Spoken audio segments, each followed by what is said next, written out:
Hi everybody, this is the Baseball Hype, the amazing, spectacular, terrific, the great one, the People's Champion. Your host, and welcome back to the Baseball Hype, and hopefully you like this video. So the Mets won on Sunday, 5-2. It was a very annoying game as I was listening on the radio, and then came back here to the Hype and watched the end of the game. The Mets have been getting kind of good pitching from two of their three young starters.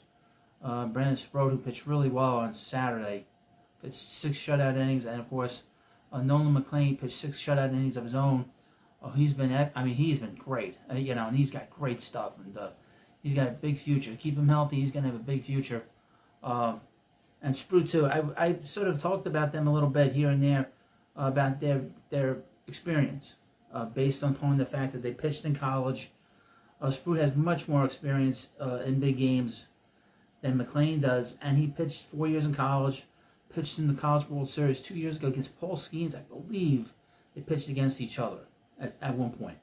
So he has big game experience, and he pitched really well on Saturday. The Mets needed it, but the bullpen obviously blew the game on Saturday, and they blew the game on Sunday. But the Mets were able to win the game on that 3-run home run by Pete Alonso, who saved them again.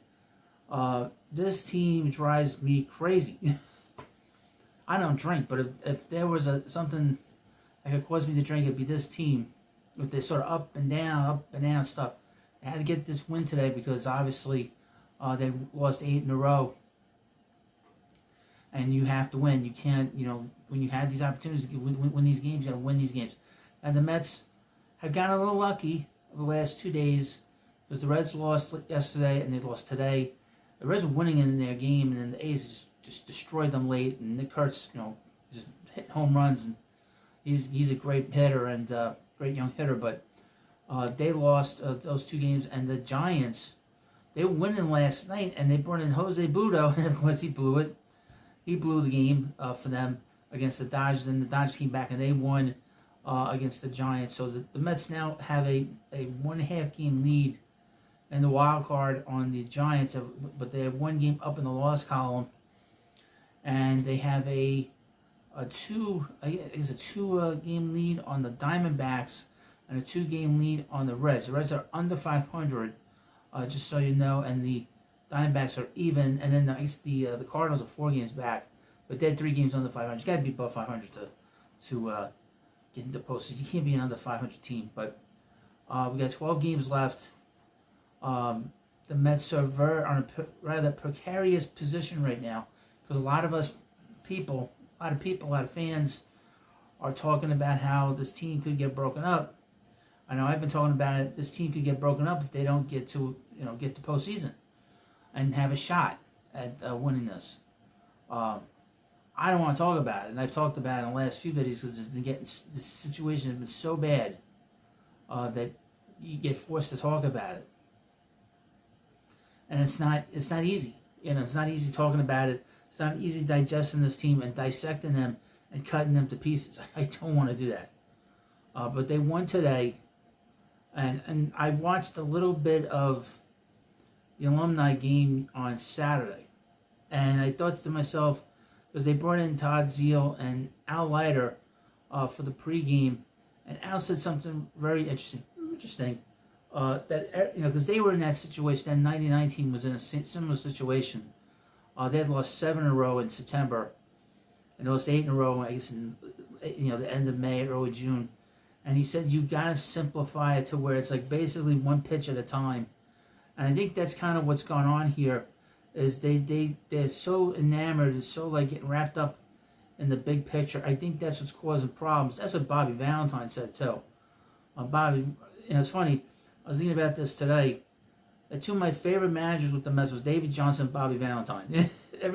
Everybody else is sort of in that same group. Everybody in that same group of either they're okay or they suck as managers. But Bobby said something interesting, and he's one of the smartest baseball guys that was ever in the dugout.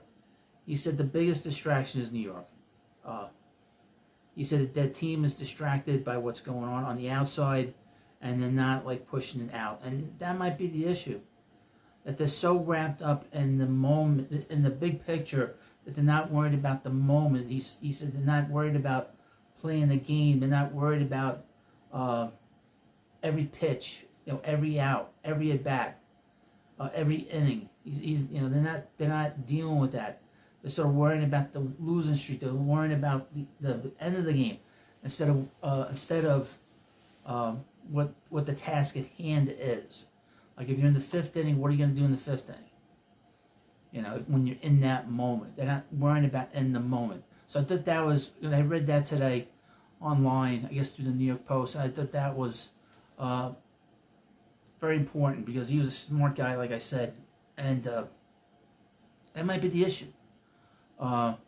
There is some issues, I guess, with the clubhouse. I don't know what it is. It might be that. That New York is a distraction for some of these players and sort of the noise on the outside. But a couple of things, like I said, the pitching is an issue. I'll continue to say this. Even if they get the postseason, you got to get rid of this pitching coach because he's not making things better here, in my opinion. Okay, I haven't seen it.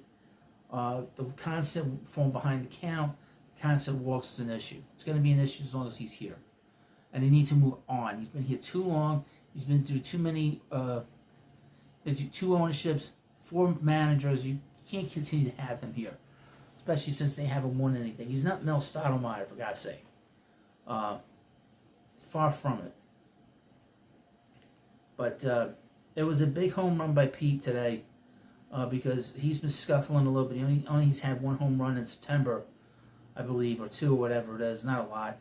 And he hit a big home run.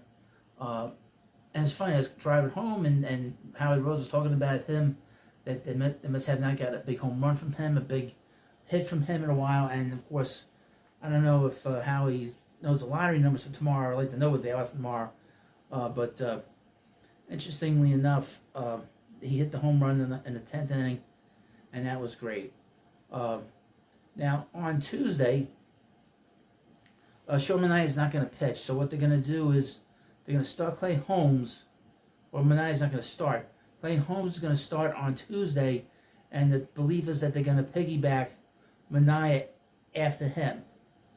That's not even what you want to do with a guy he gave a lot of money to, with Manaea. So they're going to try to stretch, try to get as much out of them as possible, and then maybe cut down on the pitches and the innings, I guess. Manaea has not pitched well, and he's pitched the same as he has before he got here to the Mets. Holmes has been pretty good. I know that he's scuffling, been scuffling the last few weeks, but I think he's had a very good season overall. But they need to sort of figure out where they want to go with this group of pitchers the last 12 games. So basically all hands on deck. I wouldn't be surprised if we see Senga back here to start a game. I am not overly impressed with Jonah Tong right now. You can see the inexperience. I think maybe it was a little unfair to call him up this late in the season with all this pressure on him. He's got very little experience. As far as I know, he has very little experience in big games, and he's getting an education right now. I mean, that was a lot of pressure on Friday, going up against them as former ace and a big house with all the pressure of trying to get the postseason. I'd be very careful with him. I don't want to push him too hard over the last 2 weeks of the season. Now, tomorrow the Mets are off. What's great about tomorrow, and they're off, they can't lose. But there's going to be a big wild card series. The Diamondbacks versus the Giants starting tomorrow. So we'll keep an eye on that. And then, of course, the Mets will be playing the Padres. I believe they're the second wild card team. And then they'll play the Nationals. The Mets finished their home schedule, which is only 6 games left. Hoping the Mets will get both series. They have to get these series. No more losing series. Got to win those series. And then they go on the road to finish up the season. They play the Cubs, which is not going to be easy. And of course, they're going to finish up with the Marlins, which is going to be the most difficult series. It's going to be the most difficult series of the year. And probably the most difficult series they've had with a team in probably about 20 years. And that's not a joke. Because the Marlins are going to throw everything at the Mets. everything possible they will throw at the Mets. Well, you let me know what you think about this video, of course. Please subscribe to Baseball Hut. Send me a super thanks on here. And, of course, follow me on Facebook, and I'll see you later.